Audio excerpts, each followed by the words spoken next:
There are certain things in life that we should never accept, yet we silently tolerate them because we love someone or fear losing temporary peace.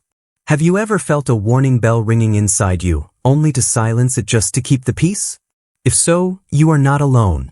In today's video, we'll explore 10 unacceptable behaviors, things that may seem small but can quietly erode your self-respect, emotional safety, and even your dignity.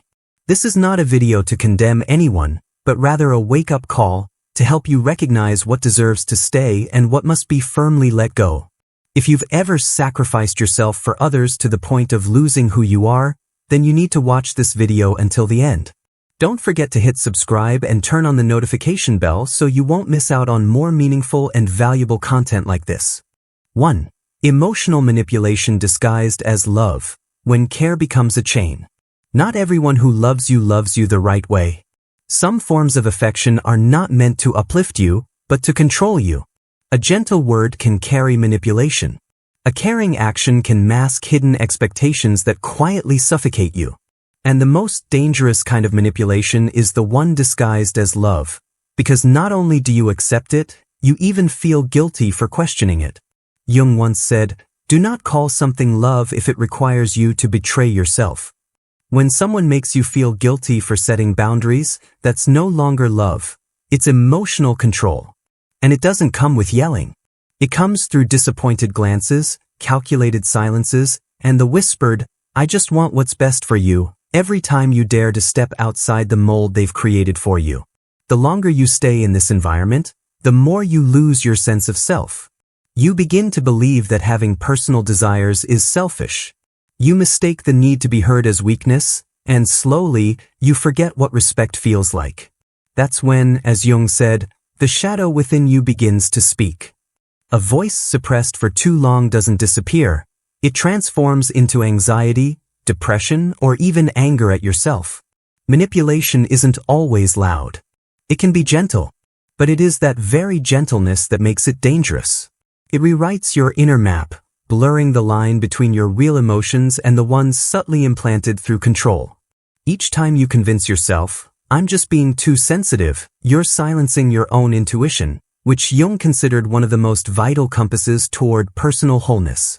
2. Contempt disguised as honesty, when words stop connecting us. "I'm just being honest." It sounds harmless, even noble. But honesty without compassion is nothing more than cold criticism. Jung emphasized, truth is not just what's correct.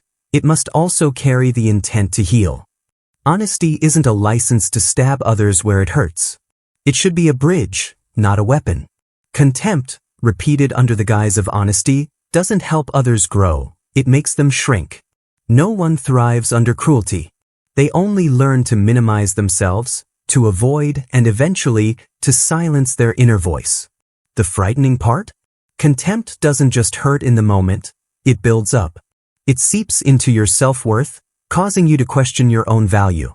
Jung believed that the ego doesn't need to be destroyed, it needs to be affirmed properly. But in an environment filled with contempt, the ego isn't nurtured, it's eroded. You stop speaking your truth, stop expressing emotions, stop making mistakes, because every time you do, a sarcastic remark hits you like you're a joke. We must recognize that honesty should never be an excuse for cruelty. Harsh truths without kindness are not noble. They're displays of power. In many relationships, repeated criticism becomes the primary language. Connection is replaced with a constant fixing mode. And you are no longer loved for who you are, but merely accepted when you conform to someone else's standard. 3. Control disguised as protection, when worry becomes a cage. "I'm only doing this because I care about you." It sounds beautiful, but sometimes it's a trap. A behavior that limits your freedom, disguised as concern, often stems from insecurity, not love. Jung described this as a manifestation of the shadow, the unconscious part of ourselves seeking control in subtle ways. Someone who truly loves you will not hinder your growth. They won't clip your wings in the name of safety. Love doesn't hold you back through fear. It encourages you to grow into your full potential. But those ruled by their own inner chaos often use love to pull you down, not out of malice, but out of fear. Fear of losing you. Fear of change. fear of facing their own emptiness. Control often starts with small things. You shouldn't go out alone. Just let me know when you get home. But over time, these concerns become a web of subtle restrictions that make you feel guilty for doing anything outside their reach. Carl Jung encouraged us to live in self-governance, a harmony between our will and our inner knowing. But under control, you no longer live from within. You live to please an external model. And the worst part is, you no longer realize when you lost yourself. For gaslighting, when your inner compass is stolen.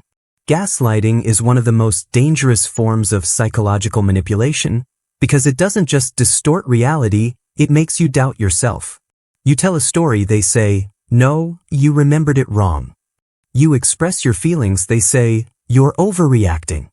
You ask a question, they scoff, "Why would you think something so ridiculous?" According to Carl Jung, every person possesses an inner compass, a deeply intuitive ability to sense and orient themselves, shaped by experience, instinct, and emotion. But under prolonged gaslighting, that compass gets hijacked. You begin to rely on someone else to define what's real. You lose the ability to trust yourself, something Jung saw as one of life's greatest losses. Gaslighting is psychological warfare. No bombs, just cuts. It keeps you in a fog, uncertain of what's true. And in that fog, you become easier to lead, easier to depend, easier to hurt. Each time you surrender to someone else's version of reality, your sense of identity fades. The danger is not in a single sentence, but in hearing it every day. Jung believed that what we are unaware of will control our lives. And gaslighting is one of the most effective ways someone can make you lose awareness of yourself, and thus gain power over you without you even knowing it. If any of this feels familiar, know this, there is nothing wrong with you. You may have simply never been taught that you deserve to be respected unconditionally.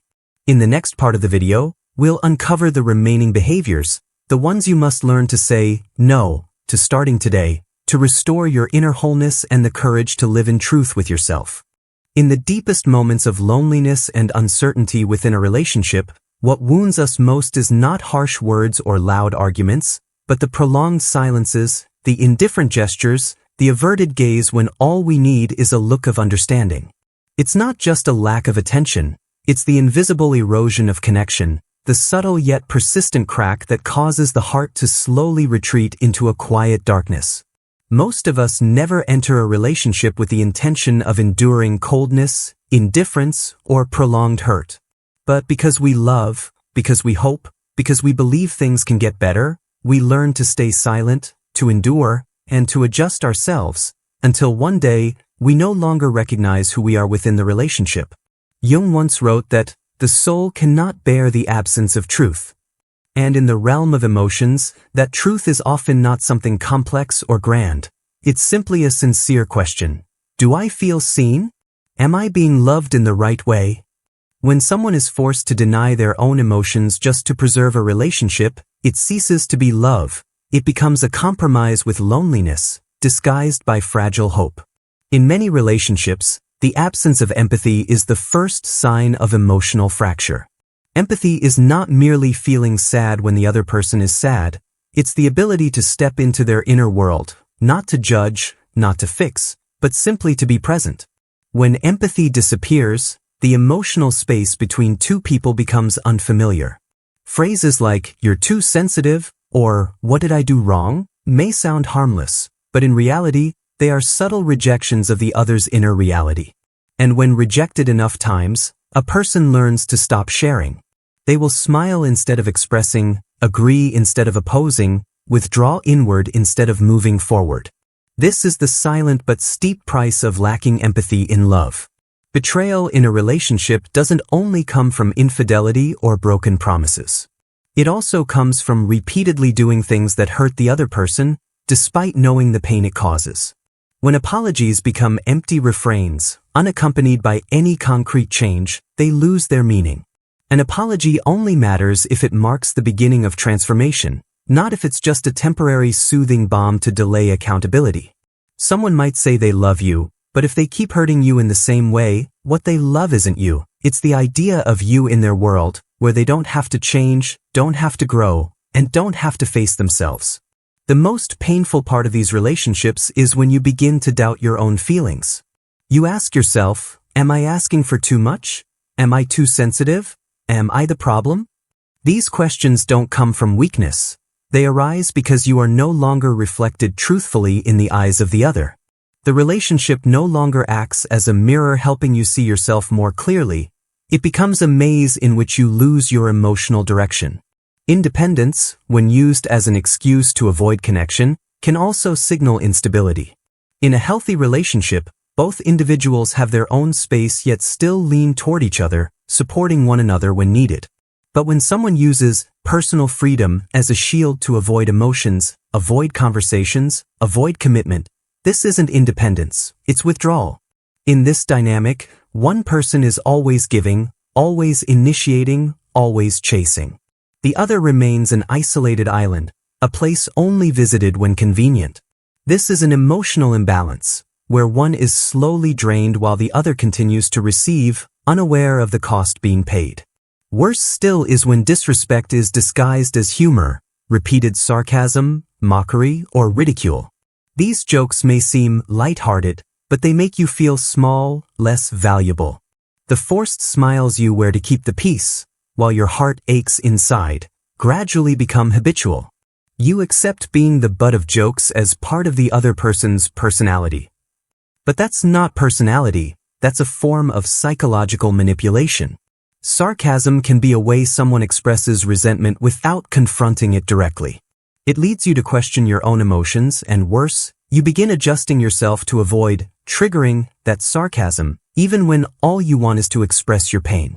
All of this, lack of empathy, empty apologies, false independence, subtle mockery, leads to a final consequence: emotional withdrawal as a form of punishment. When someone no longer responds to you, when they use silence to express displeasure instead of honest dialogue, when they turn distance into a weapon to make you feel punished, that's not emotional maturity. That's manipulation. This coldness plants a fear in your mind, that every time you express what you feel, you risk losing the other person's presence. And so you learn to stay silent. You compromise with your fear to hold on to closeness. But it is that very compromise that slowly kills the vibrant parts of your soul. There are times when you don't walk away because you're weak. You walk away because you've grown strong enough to understand that staying is another way of hurting yourself. When silence becomes the loudest answer. When you've learned to hold back tears, suppress emotions, and silence your true voice just to avoid being dismissed, mocked, or labeled as a burden, that is no longer love. That is a silent battle to survive in a space devoid of emotional oxygen. And you are fading. You may have hoped, reasoned, convinced yourself that things would get better. But when the hurtful behavior repeats, not because the other person doesn't know, but because they don't want to change, hope becomes a burden. You begin to fear your own feelings. Afraid that if you feel too much, you'll be seen as weak. If you speak up too much, you'll be blamed. And if you forgive too much, you'll lose yourself. Carl Jung once said, "Until you make the unconscious conscious, it will direct your life and you will call it fate." Many of us live in relationships where we are just a shadow of ourselves. Not because someone took our worth away, but because we've been afraid to face the truth for too long. And the truth is, not all attachment is love. Some ties are built on fear, emotional manipulation, empty promises, and apologies that never lead to change. You are not exaggerating. You are not too sensitive. You are waking up. And that doesn't make you wrong. That makes you real. It's hard to leave a place where you've invested so much emotion, time, and hope. But it's also painful to stay in a place where every part of you is screaming for help. Behaviors like sarcasm, emotional withdrawal, or lack of empathy aren't just bad habits you have to tolerate, they are red flags. Signs that this relationship no longer nourishes you. It's draining you. And then one day you realize you don't need anyone to validate your feelings for them to matter. You don't need anyone to tell you that what you've been through is painful enough to leave. You only need yourself. Your inner honesty. One moment of courage to say, I deserve safety. I deserve respect. I deserve to be loved in peace. There is nothing wrong with loving someone deeply. But something is wrong if that love costs you your identity. There is nothing wrong with wanting to forgive. But something is wrong if forgiveness is only used as a tool for the other person to keep repeating the hurt without taking responsibility. We're often taught how to maintain relationships, how to be patient, how to be forgiving. But rarely are we taught how to recognize our limits. That there's a point where patience becomes self-abandonment and forgiveness becomes complicity. And at that point, letting go is not failure. It is self-rescue. Healing doesn't start when the other person changes. It starts when you look in the mirror and say, I've endured enough. And I choose myself. Maybe you don't know where you'll go next, don't know what lies ahead. But you do know for certain that this place, with its cold silence, harsh words, and empty apologies, is no longer home. When you choose clarity over chaos, you are rewriting your story. Not the story of someone who was hurt, but the story of someone who dared to leave a place that no longer belonged to them. You don't need to be perfect to deserve a healthy love. You just need to be yourself, honest, sincere, aware of your worth, and ready to protect it, even if it means walking alone. And in that journey, you will reclaim what those hurtful relationships once took from you. Your voice. Your boundaries. Your trust. And the love you give to yourself, a love that doesn't bargain, doesn't depend on conditions, and doesn't seek anyone's approval but your own. Remember, you are not too much. You are just in the wrong place,